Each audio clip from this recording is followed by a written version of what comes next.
Si ça vous va, on y va. Euh, Bonjour à tous. Je me présente. En premier lieu, Anne Victoria, je suis consultante en social learning. J'accompagne en fait les entreprises dans la montée en compétences et leurs collaborateurs, et notamment la RATP. Pour ceux qui ne connaîtraient pas Bidiz, c'est possible, nous proposons une plateforme de formation complète, innovante et sociale. Et nous accompagnons les entreprises justement à digitaliser leur formation.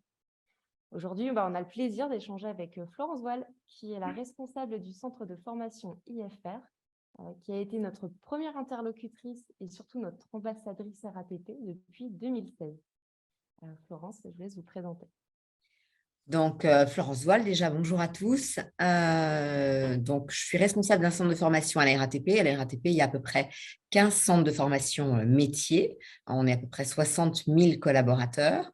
Et on forme tous les agents qui sont dans le métro et le RER en contact direct avec les clients. C'est-à-dire pas du tout la partie conduite, pour ceux qui utiliseraient nos réseaux de transport, mais vraiment ceux qui sont en contact à la fois sur la partie promotion des titres, sur la partie maîtrise du territoire, etc. Donc, pour vous donner un petit peu un ordre de grandeur, on forme à peu près un peu plus de 3700 personnes par an pour l'année dernière et ça représente un peu plus de 39 000 journées de formation avec une majorité de formation initiale puisqu'on est à un peu plus de 95% de formation initiale. Puisque quand on rentre dans l'entreprise, sur ces métiers-là, on a lors de l'embauche une quarantaine de jours de formation. Et qu'on est dans des périodes, je pense qu'on partage tous les mêmes enjeux de recrutement particulièrement importants sur déjà cette année et sur les 2 prochaines années. Et pour réaliser tout ça, j'ai une équipe d'une 60aine de collaborateurs dont la moitié sont des formateurs qui sont issus des métiers du terrain à la base, mais qu'on a accompagnés, je pourrais y revenir si certains d'entre vous ont des interrogations. Donc, la moitié sont des formateurs. On a une équipe qui est en charge de la relation client, c'est-à-dire toute la partie organisation de la formation, à la fois élaboration des cahiers des charges, la partie organisation, la planification des salles, tout le matériel nécessaire et toute la partie digitale. À titre informatif, il faut savoir que chaque personne qui rentre dans l'entreprise se voit, dès la signature de son contrat, remis une tablette. Donc, ça permet aussi d'appréhender la partie formative de façon différente. On a ensuite une équipe en charge de l'ingénierie pédagogique, c'est-à-dire qu'on conçoit l'ensemble de nos supports. On ne sous-traite pas nos activités. Et puis, une trentaine de formateurs. Et c'est moins en lien avec notre activité, mais on a aussi une équipe en charge de la réglementation. Merci beaucoup pour cette information. Si on prend donc, au sens large les enjeux 2022-2023 de la montée en compétences des collaborateurs, est-ce que vous pouvez nous en parler un petit peu plus?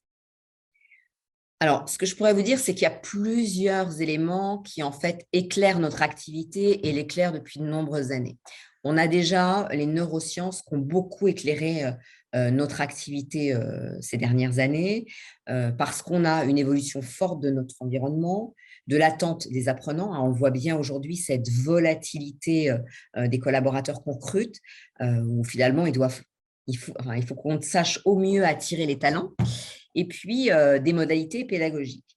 Et aujourd'hui, on est plutôt sur comment apprendre et transmettre, sachant que 24 heures après une formation, quand on a une compétence qui n'a pas été mise en œuvre, on en a oublié 50% et un mois après, 90%. Alors que finalement, nos collaborateurs, ils doivent pouvoir activer ces connaissances quand ils en auront besoin. Or, nous, on a une spécificité, c'est que par exemple, nos agents, ils doivent pouvoir intervenir sur une alerte feu fumé. Nous, personnellement, on aime autant qu'ils soient le moins possible en train d'intervenir sur ce type d'événement. Mais par contre, il faudra qu'ils soient en capacité d'activer les éléments dont ils ont besoin quand ça arrivera. En parallèle, il y a aussi le fait qu'avant, dans les années 88, quand on avait une compétence, elle était valable à peu près 37 ans.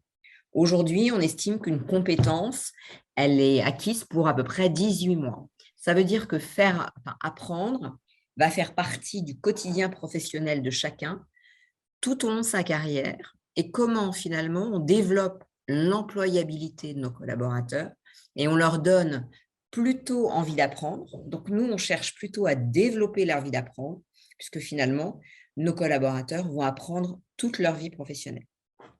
Alors, du coup, on a une vision de la formation qui est un peu différente de celle qu'on avait par le passé, puisque, en fait, on est plutôt en train de se dire comment en permanence je mets l'apprenant au centre de tous nos dispositifs, puisque c'est cet apprenant, ce collaborateur, qui, au terme de sa formation et tout au long de sa vie professionnelle, va accompagner la performance de l'entreprise. Donc, du coup, on cherche à dynamiser nos parcours professionnels en améliorant à la fois la motivation, l'implication et l'engagement de l'ensemble de nos collaborateurs. Et du coup, on met davantage l'accent sur le comment plutôt que sur le pourquoi. C'est-à-dire comment je fais une activité plutôt que pourquoi je réagis cette activité et de telle ou telle manière. L'idée, c'est d'obtenir des résultats qui ont un impact réel et immédiat sur la performance de l'entreprise et sur son activité.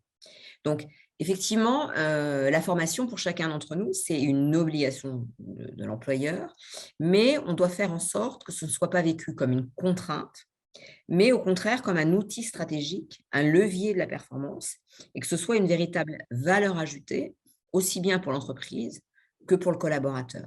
Donc, on cherche en permanence à réinventer nos dispositifs formatifs pour donner envie d'apprendre. Donc, des dispositifs de formation qui soient à la fois collectifs et individualisés, c'est-à-dire qu'il faut aussi qu'ils soient généralisables, mais qui soient en même temps percutants. Et pour que justement ce soit si percutant, quelle stratégie est-ce que vous avez mis en place pour favoriser la montée en compétences de vos collaborateurs? Alors, on est en permanence en train de réinventer nos stratégies. Tout à l'heure, vous l'avez évoqué, on travaille avec Bidis depuis 2016. J'aurais tendance à dire qu'on a grandi avec eux. Donc, au départ, on avait des dispositifs de formation dans les années 2016 qui étaient relativement traditionnels.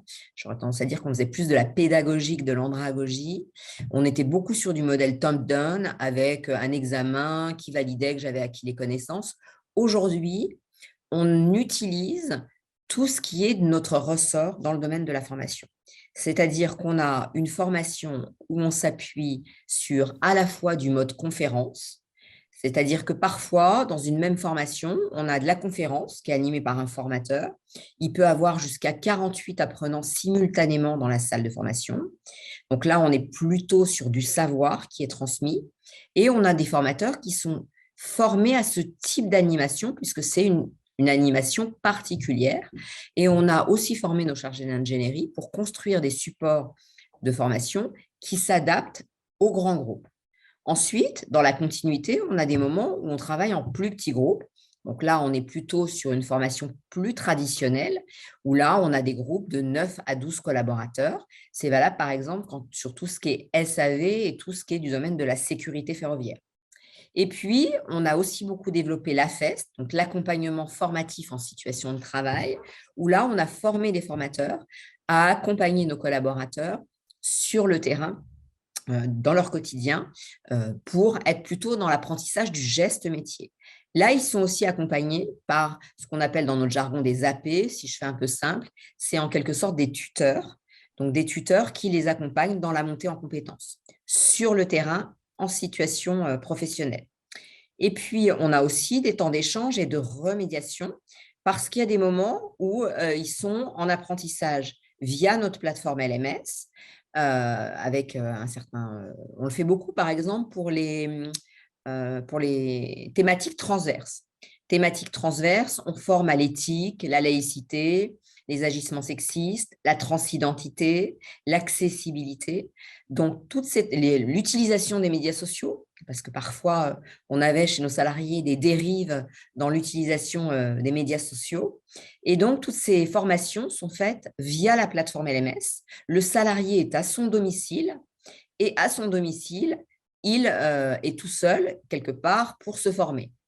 Donc, dans cette formation, on a plusieurs temps, des moments où il est en mode conférence, des moments où il est sur la plateforme LMS, des moments où il est en plus petit groupe avec un formateur et des moments où il est sur le terrain.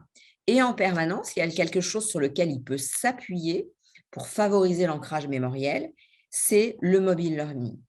Le mobile learning, au départ, quand on s'est lancé, on a développé plein de capsules. On a été pris très rapidement par l'engouement. Pour vous donner un petit peu une idée où on en est, on a aujourd'hui 93 capsules. Et au bout d'un moment, finalement, on avait une nuée de capsules et on s'est dit finalement que c'était difficile de s'y retrouver parfois.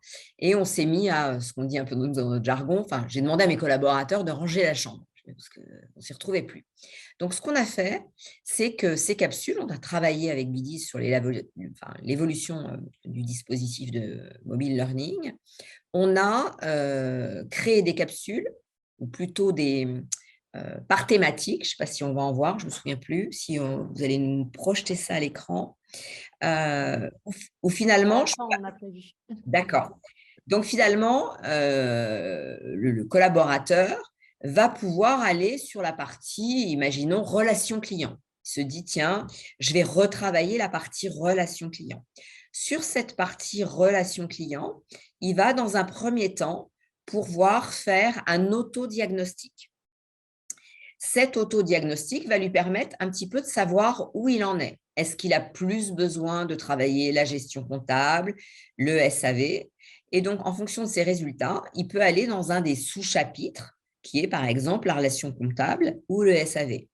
À ce moment-là, il a à nouveau plusieurs façons d'y entrer. Il a des capsules qui sont du format de learning relativement court qui se termine par un quiz. Il peut s'appuyer sur des capsules de replay, c'est-à-dire qu'on a fait des vidéos qui présentent l'activité métier. Et puis, il peut aussi aller sur des tips. Les tips, finalement, permettent, je dis souvent que c'est des YouTube de gestes métiers. Donc, il peut s'appuyer sur ces 3 éléments-là. Et en parallèle, le formateur, quand il est en salle de formation, peut repartir de l'ensemble de ces capsules pour faire du Bidis Live. Ça lui permet en fait de s'appuyer sur une capsule et d'avoir des questions qui sont posées en direct en termes de quiz. Et ça lui permet à la fois de gamifier sa formation, de vérifier où ses apprenants en sont dans leur apprentissage, mais ça permet aussi de dire, bon, ceux qui étaient davantage en difficulté sur cette capsule, ce soir, vous pouvez, ou un autre jour, reprendre cette capsule avec le contenu pédagogique, puisque le formateur, quand il l'utilise uniquement sur la partie quiz, avec le contenu pédagogique pour favoriser l'ancrage mémoriel. Donc, on a à la fois de l'autodiagnostic, des capsules, des tips, du Bidis Live, et puis on a récemment été plus loin, c'est-à-dire qu'on a conçu, on cherchait à favoriser la culturation à l'anglais de nos collaborateurs. On avait beaucoup de choses qui avaient été faites dans l'entreprise ces dernières années, donc on voulait faire quelque chose qui soit différent. Et on a créé, je dis souvent, on a créé un produit bio. Pourquoi je dis un produit bio? C'est-à-dire qu'on a écrit un storytelling. Enfin, quelqu'un du centre de formation a écrit un storytelling qui est en lien avec l'activité métier des agents. Et puis, on a un agent de station qui avait des compétences dans le dessin, qui a fait toute la partie dessin. Et on a créé un manga. Et ce manga, il est moitié en français, moitié en anglais. Et il a été distribué à nos 6000 collaborateurs. Une fois qu'on a eu fait ça, on s'est dit, on va continuer. Et pour continuer, on est parti de ce manga et on l'a mis, toujours de la même manière, sur la partie, ce qu'on appelle, nous, les capsules.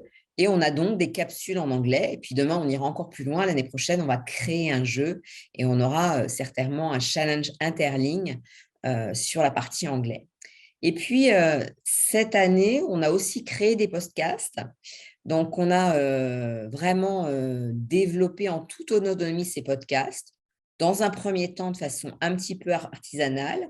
Et comme ça a bien pris, on a été se former ensuite au Centre de formation de la presse et du journalisme, à la fois pour les créer, mais aussi pour les enregistrer, parce que c'est une technique pour poser sa voix de façon particulière. Et on en a créé plusieurs. On en a une sur développer sa capacité d'écoute, vivre ses émotions.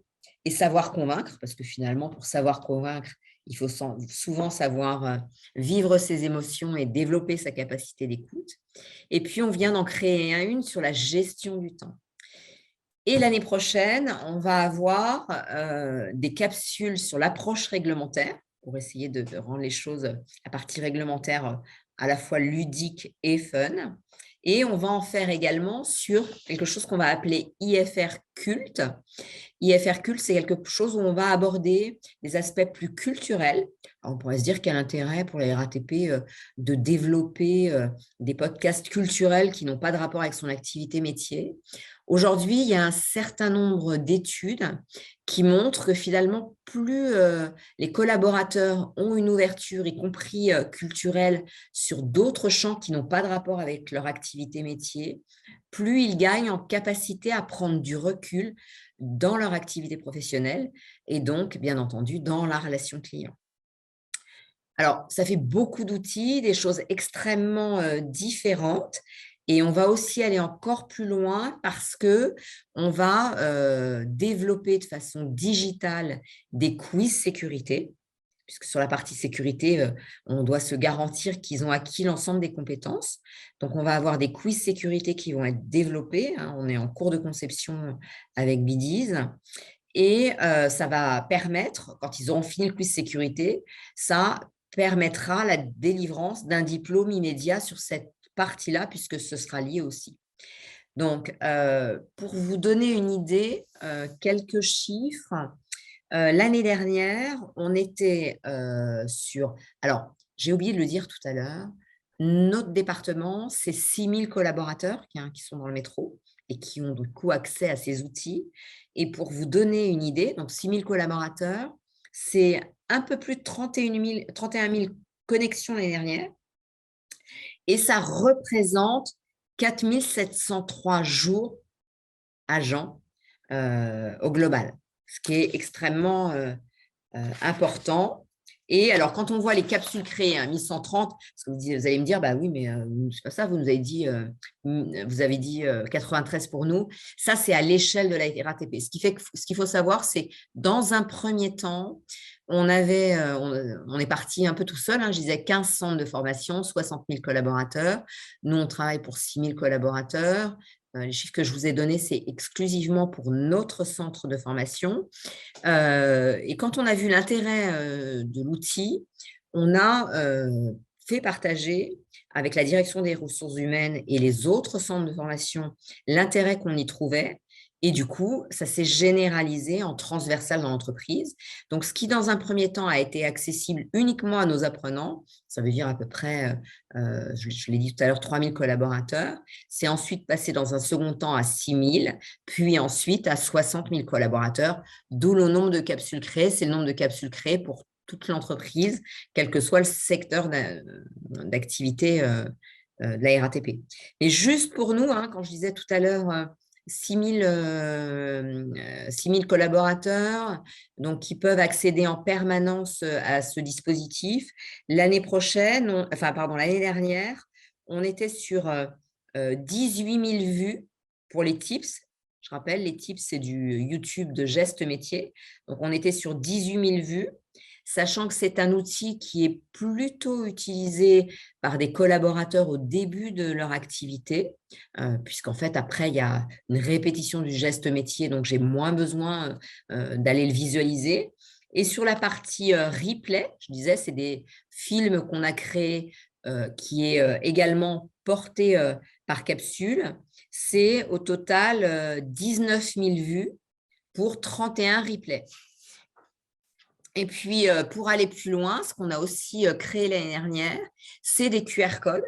C'est-à-dire que l'apprenant peut à tout moment, pendant sa formation, flasher un QR code qui lui permet de tomber immédiatement sur la bonne capsule par rapport à la thématique qui était abordée au cours de la formation. Merci beaucoup pour toutes ces données très précises. On est fiers de vous accompagner depuis 2016 et d'avoir de si beaux résultats avec vous. En plus, voilà, on a développé d'ailleurs des fonctionnalités pour vous et avec vous, telles que, on l'a vu tout à l'heure, l'autodiagnostic, la hiérarchie avancée.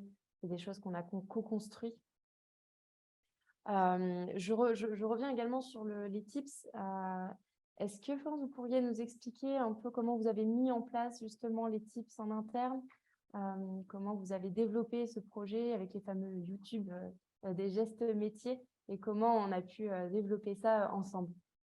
Alors, les tips, ils ont été développés par nos équipes d'ingénierie, mais en s'appuyant sur l'expertise de nos formateurs. C'est-à-dire qu'on essaye toujours, quand on a un projet d'évolution de nos produits pédagogiques, d'embarquer l'ensemble du centre de formation. Pas de dire, c'est un sujet pour l'ingénierie pédagogique, et puis en fait, une fois qu'on aura construit nos supports de formation, on transmettra au formateur qui diffusera. On essaye tout de suite d'intégrer l'ensemble des formateurs.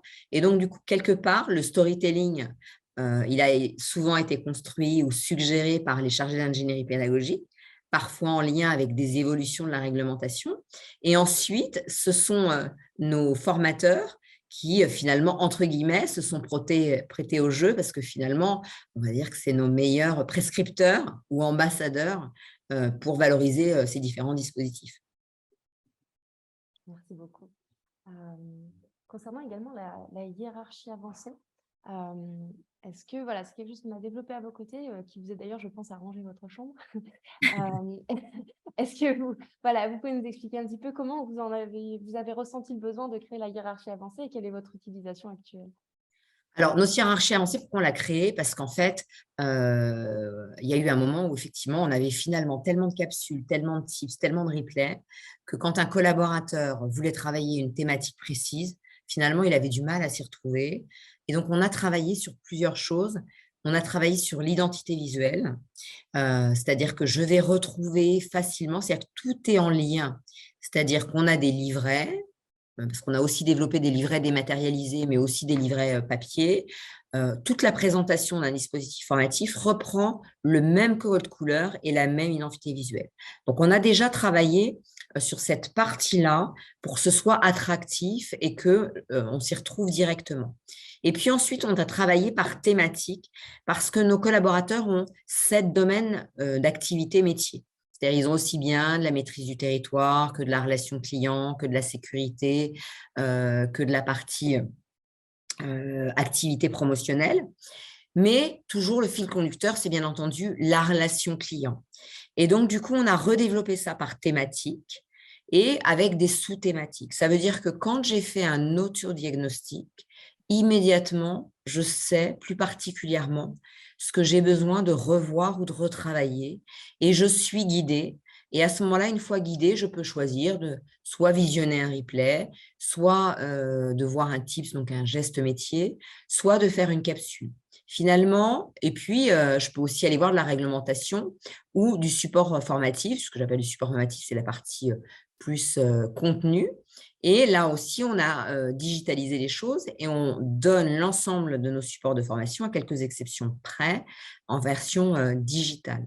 L'idée, c'est que finalement, nous, on dit souvent que capsule, c'est avant tout, parce qu'en marque blanche, on a appelé l'outil capsule avec un grand K, mais quelque part, c'est l'application qui vient de Bidise. Et c'est que le collaborateur puisse tout retrouver au même endroit et que ce soit très intuitif. C'est-à-dire, ce qui nous a intéressés, c'est qu'on n'est pas avec plusieurs outils. Je n'ai pas d'un côté des capsules, de l'autre des films, de l'autre côté un YouTube du geste métier, à un autre endroit un outil quiz comme le Kahoot, pour ceux qui font déjà de la formation plus longtemps. Je sais pas, d'autre côté pour le formateur un Kahoot, et puis de l'autre côté des podcasts qui sont portés par une autre application, et puis de l'autre côté quelque chose qui permet l'acculturation à l'anglais qui est aussi porté par un autre dispositif. Nous, on a fait le choix de faire tout porter par l'outil Capsule, ce qui fait que c'est facilement lisible par nos collaborateurs et extrêmement intuitif. C'est-à-dire qu'il n'y a pas un moment où on a expliqué il faut cliquer sur capsule, etc. Les agents se sont très rapidement pris au jeu et la partie gamification les a aussi très vite embarqués parce que j'aurais tendance même à vous dire qu'on a des gamers, c'est le jeu de marquer le plus de points possible. Alors, on en a où effectivement, ils vont finir par faire X fois la même capsule pour avoir le maximum de points. Je ne suis pas sûre qu'en termes de pédagogie, ça soit voilà, très cohérent, mais c'est leur choix et c'est cette volonté, entre guillemets, de jouer. Mais sinon, nous, on n'en fait pas, enfin, on essaye en termes de préconisation, parce que ensuite, c'est 6000 collaborateurs et les agents d'encadrement, parfois, voudraient bien convaincre leurs collaborateurs qu'il est obligatoire de faire telle ou telle capsule. Nous, on pense que c'est un outil qui doit favoriser l'engagement de l'apprenant et donc favoriser l'ancrage mémoriel. Merci beaucoup. Si on peut résumer, c'est en fait finalement, toute la formation est portée par un seul et même outil. Ça, c'est l'avantage finalement pour vous, c'est que ça réunit tout au même endroit. J'aurais aussi une petite question concernant l'avantage que ça vous donne également en termes de rapidité des process. Biddies vous fait gagner du temps sur certains aspects. En quoi Biddies va vous faire gagner du temps, ou bien Capsule va vous faire gagner du temps au quotidien? Alors, nous, on est en permanence centré sur comment on favorise la vie de nos agents. On a, comme beaucoup d'entreprises, beaucoup de mal à recruter. On va avoir des plans de recrutement, je l'évoquais tout à l'heure, qui sont doublés par rapport aux années précédentes. Alors, pour plusieurs raisons, hein. On a à la fois des départs en retraite et on a aussi un certain nombre de prolongements en ligne et l'arrivée des JO avec tous ces enjeux en 2024. Et du coup, l'idée, c'est d'embarquer et de faciliter la vie des agents. C'est-à-dire que l'apprentissage, on doit… ce matin, j'étais en salle de formation et le formateur dit à un moment aux apprenants, on est une équipe. Et je dis finalement, c'est comme le match d'hier, on est une équipe, mais s'il y a que des gens qui travaillent sur le terrain, il ne va rien se passer et on ne sera pas en finale dimanche. Donc finalement, c'est une équipe et chacun doit trouver, ça marche pas. C'est-à-dire que ce que nous on dit souvent, il faut que l'apprenant s'engage, l'apprenant doit s'engager. Moi, je dis souvent à mes formateurs, par faire des incantations, voilà, à mon avis, ça ne va pas fonctionner beaucoup. C'est comment on propose un certain nombre d'outils qui donnent envie. Et souvent, nous, on recrute sur certains métiers de pas du tout de diplôme jusqu'à niveau bac+2. Parfois, des collaborateurs qui ont un rapport à l'apprentissage extrêmement difficile. Et finalement, ce que nous, on leur dit, c'est que vous êtes en train d'apprendre tout le temps. Quand vous allez sur Internet, voir un tuto pour faire la cuisine, un tuto pour, excusez-moi, j'ai parlé pour moi, un tuto pour se maquiller, etc. Finalement, on est en train d'apprendre quelque chose. Finalement, ça fait partie de notre quotidien. Et Capsule, c'est, entre guillemets, dans l'air du temps. Merci en tout cas pour ces informations. Et je me demandais également, comment vous arrivez à identifier les nouveaux besoins de vos collaborateurs en termes de compétences? Parce que finalement, c'est compliqué de les identifier. Alors, je ne dirais pas seulement quels sont les besoins. Alors, les besoins, finalement, c'est bizarre ce que je vais dire, c'est que c'est relativement simple puisque nous, on a un fonctionnement réseau, on a 6000 collaborateurs. Si je vous fais un peu simple, il y a un directeur par ligne de métro et de RER et donc un certain nombre de comités de direction auxquels on participe. Et donc, du coup, on est constamment à la croisée des chemins et dès qu'il y a une évolution, quelle qu'elle soit, on a toujours la primeur de l'information, c'est-à-dire qu'on le sait immédiatement, puisque c'est souvent des évolutions métiers. Ça revient à ce que je disais tout à l'heure. Quand je dis qu'une compétence est à 18 mois, des fois, quand je vois l'allure à laquelle on va, alors je sais, ce n'est pas toujours perceptible par nos clients, mais on essaye d'aller de plus en plus vite, y compris dans l'accompagnement digital de nos collaborateurs.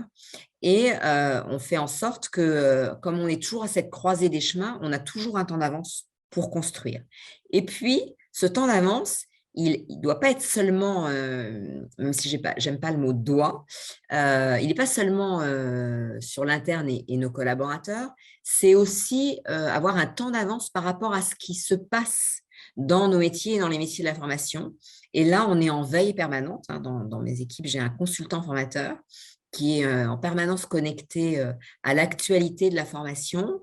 Je dis souvent que finalement, dans la formation, on pourrait participer en permanence à des conférences et arrêter de travailler si on est tellement sollicité. Voilà.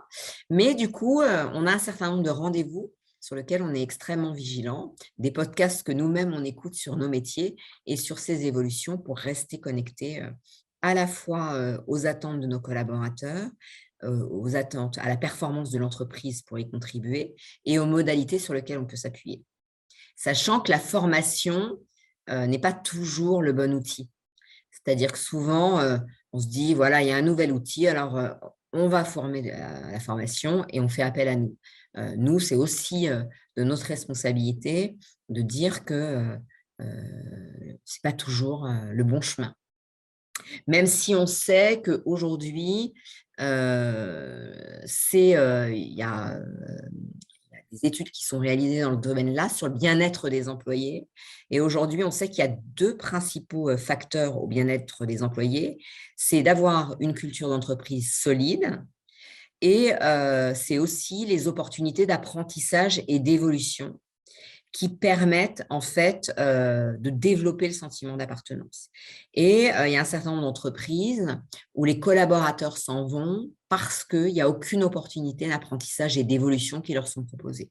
Donc, c'est aussi des choses sur lesquelles on est vigilant. Et puisque vous parlez donc du présent et aussi de l'avenir des collaborateurs, en termes de temporalité, la formation, c'est effectivement au quotidien. Et pour l'utilisation de capsules, à quelles étapes en fait, de la vie du collaborateur vous utilisez capsules, aussi bien au début, l'onboarding, par la suite, comment se déroule justement la vie du collaborateur avec capsules? Alors, ça commence tout de suite.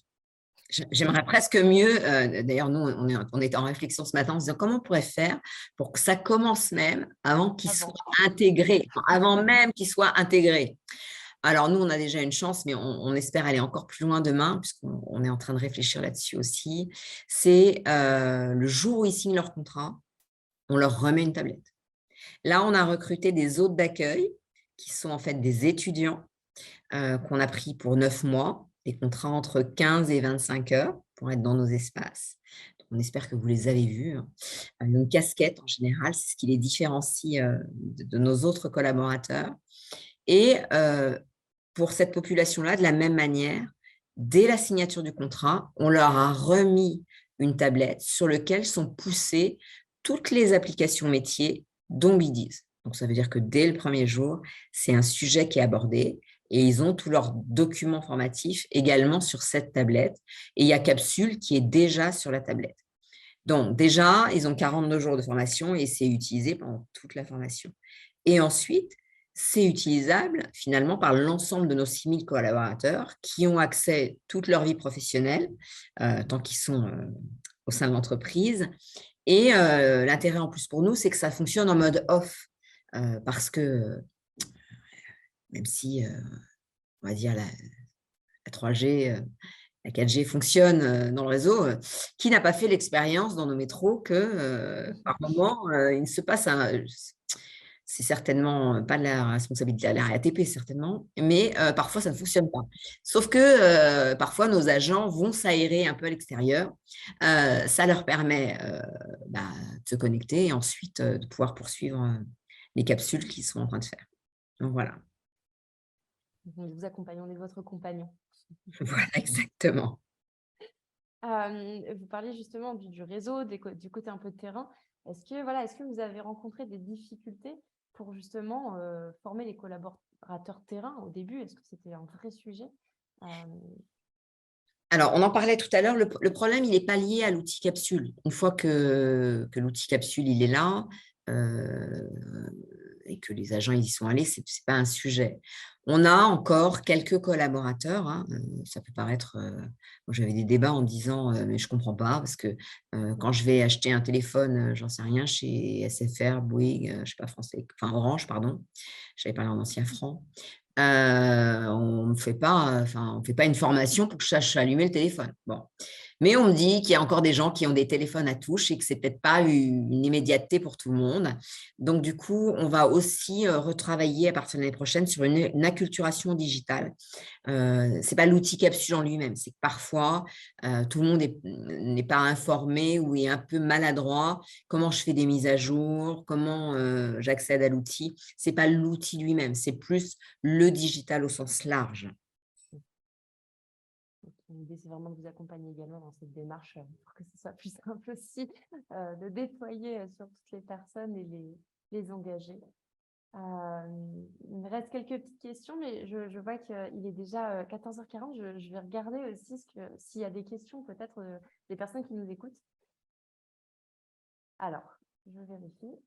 N'hésitez pas, hein, s'il y a un chat en direct, s'il y a des questions que vous souhaitez poser, faites-nous signe, on sera ravis d'y répondre. Visiblement, pour le moment, tout a l'air très clair. Alors, soit j'étais très claire, soit j'ai endormi tout le monde. Mais non, je pense qu'effectivement, c'est très intéressant et vous avez été très clair dans les propos.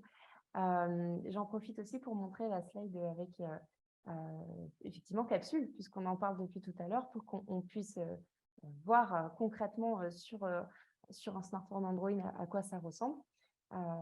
Là, c'était pour IFRcast. D'ailleurs, si vous voulez en parler une petite seconde, Florence. Donc ça, c'est ce que j'ai évoqué avec vous. On fait des modules plutôt courts. Hein, là, vous voyez, c'est 8 minutes 31. Donc, on est, le plus long qu'on ait fait, c'est sur une durée d'un quart d'heure. L'idée, c'est de questionner, d'ouvrir, un peu comme un appétiseur. Ça me donne envie. Finalement, soit ça me suffit, parce qu'après, on met souvent des choses qui peuvent servir de relais. Et à la fin, il y a un quiz pour aller plus loin. Et puis, sur l'autre partie, on est plutôt sur c'est la partie enfin, droite. On est plutôt sur une capsule classique où, à la fin, au-delà des contenus pédagogiques, il y a un questionnaire qui permet de valider si j'ai intégré l'ensemble des connaissances qui étaient liées à cette capsule.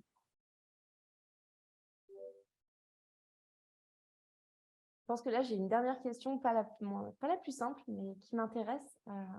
Vous vous réinventez sans cesse du coup, pour anticiper au mieux les changements. Voilà, vous voyez vraiment la montée en compétences de vos collaborateurs qui évoluent quotidiennement.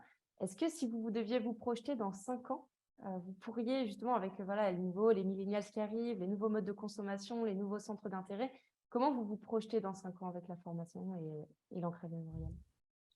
Alors, j'aurais tendance à dire, on parle beaucoup de millennials, etc., cette génération qui ne veut pas travailler, je ne sais pas quoi, le quiet quitting, etc. Bon, voilà. Je pense que ce n'est pas une question générationnelle. Hein. Certainement que la génération d'avant disait de nous la même chose. C'est juste un rapport au monde du travail qui est certainement extrêmement différente. À nous d'attirer les talents. Si je disais dans 5 ans, qu'est-ce qui va se passer? Bon, je serais consultant, j'aurais mon savoir-faire. Non, je plaisante. Ce que je veux dire par là, c'est qu'on est dans un métier où c'est incontournable de continuellement se réinventer. Alors, ce n'est pas toujours simple pour les collaborateurs. Je vais vous donner un exemple très concret. On a mis en place, nous, un nouveau dispositif formatif au 1er janvier. Ce dispositif formatif fonctionne plutôt bien puisqu'on a des résultats relativement stables et qu'on a pu, avec un nombre de formateurs est quasiment équivalent, passer de 350 apprenants formés dans l'année à 500. Et quand on est arrivé, donc c'était début janvier, on l'a mis en place. Quand on est arrivé au mois de juillet, on n'avait pas encore fini le REX, que j'étais déjà en train de dire, il faut qu'on réinvente un nouveau dispositif. Pourquoi? Parce qu'on percevait bien qu'aujourd'hui, on a un certain nombre de collaborateurs. Alors, sur l'acquisition des compétences, c'est relativement stable, mais on a un taux d'abandon beaucoup plus élevé. Nous, dans l'entreprise, on a des contraintes de travail parfois fortes. Ça ne posait pas question avant. Hein. C'est-à-dire que la personne, c'est trop loin de chez elle, elle voulait travailler le matin, et puis finalement, on lui propose des horaires d'après-midi, et puis finalement, elle trouve qu'elle a trop de responsabilités. On a eu un taux d'abandon qui était relativement stable toutes ces dernières années, et qui, cette année, a doublé. Donc, l'idée, c'est comment on développe de plus en plus d'apprentissage, entre guillemets, ce que j'appellerais sans couture, où finalement, j'apprends sans avoir l'impression que j'apprends. C'est un leitmotiv quotidien qu'on a, c'est-à-dire que le niveau d'exigence reste le même. Je suis utilisatrice moi-même du métro, donc j'aime autant que pour la partie sécuritaire, ce soit maîtrisé. Mais finalement, cette envie d'apprendre et cette envie d'intégrer l'entreprise, je le disais tout à l'heure, passe aussi par la formation et c'est du ressort des équipes formatives de se réinventer en permanence, sauf à risquer, je dirais, si on est, à mon sens, si on n'est pas déjà en avance, on est déjà en retard. En tout cas, merci beaucoup pour toutes ces informations. Visiblement, pour le moment, on n'a pas eu de questions complémentaires. Je fais un dernier appel si des personnes souhaitent s'exprimer. En tout cas, merci beaucoup, Florence Voile, pour tous ces éléments qui, effectivement, mettent en lumière notre partenariat, on le répète, depuis 2016. Si, voilà, l'avenir nous le dira, mais je suis persuadée qu'il y a de très belles choses qui vont encore se faire entre nous, d'autres partenariats, d'autres développements, qui sait, puisqu'on a déjà co-développé énormément de choses ensemble. Et nous aussi, on va se renouveler à vos côtés, puisqu'on le fait depuis quelques années, mais ça nous demande également de régulièrement s'adapter et de se mettre à jour pour répondre aux besoins actuels. Donc, un S'il y a grand des merci. gens qui ont des questions, bien entendu, même poste, je suis à disposition pour vous éclairer. Écoutez, je vous remercie énormément. Je remercie également les personnes qui ont été présentes. Donc, on a 15 personnes, 16 personnes qui nous ont écoutés. J'espère que ça les a intéressés. Et puis, on se dit à très bientôt pour un prochain webinaire. À très bientôt et merci à tous et excellente journée à vous. Merci, belle journée. Au revoir.